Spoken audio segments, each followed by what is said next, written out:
साधु और चूहा। दक्षिण भारत के महिलारोप्य नामक नगर में भगवान शिव का एक प्राचीन मंदिर था।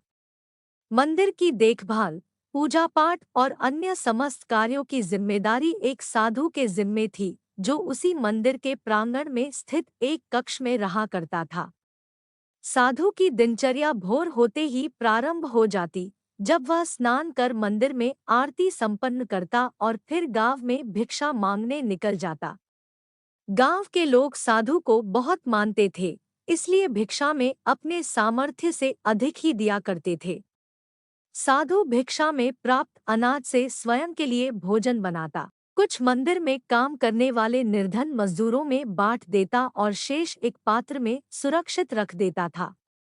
उसी मंदिर के प्रांगण में एक चूहा भी बिल बनाकर रहता था। वह रोज रात साधु के कक्ष में आता और पात्र में रखे अनाज में से कुछ अनाज चुरा लेता।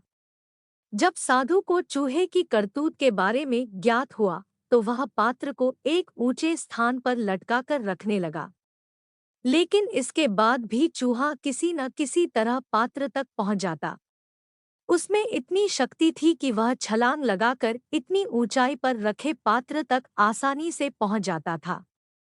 इसलिए चूहे को भगाने के लिए साधु अपने साथ एक छड़ी रखने लगा।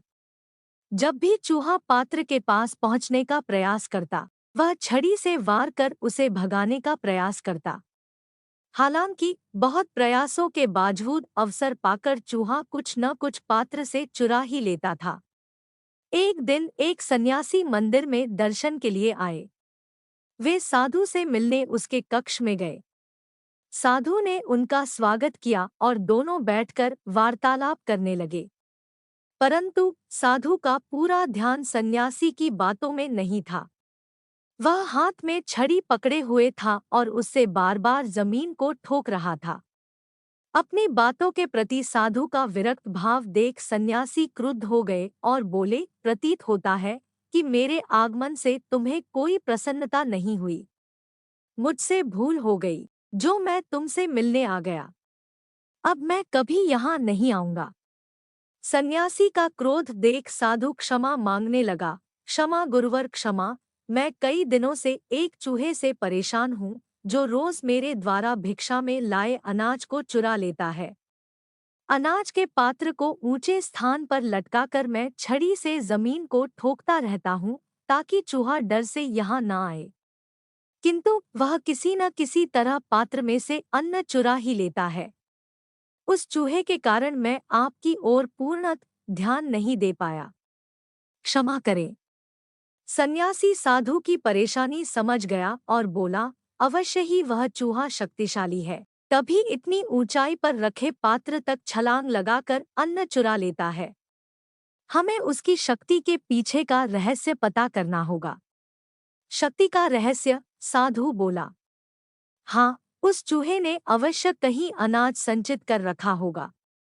वही उसके आत्मविश्वास का कारण है। उससे ही उसका भयहीन है और शक्ति का अनुभव करता है और इतना ऊंचा कूद पाता है। साधु और सन्यासी इस निष्कर्ष पर पहुंचे कि किसी भी तरह चूहे के बिल को ढूंढना होगा और उसके अनाज के भंडार तक पहुंचना होगा। अगली सुबह दोनों ने चूहे का पीछा करने का निश्चय किया। प्रातः दोनों चूहे का पीछा करते हुए उसके बिल के प्रवेश द्वार तक पहुंच गए। सन्यासी ने साधु से कहा, इस बिल की खुदाई करो। साधु ने कुछ मजदूरों को बुलवाया। फिर उस समय जब चूहा बिल में नहीं था, मजदूरों द्वारा बिल की खुदाई की गई।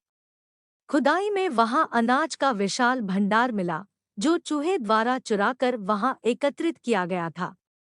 सन्यासी के कहने पर साधु ने वह सारा अनाज वहां से हटवा दिया।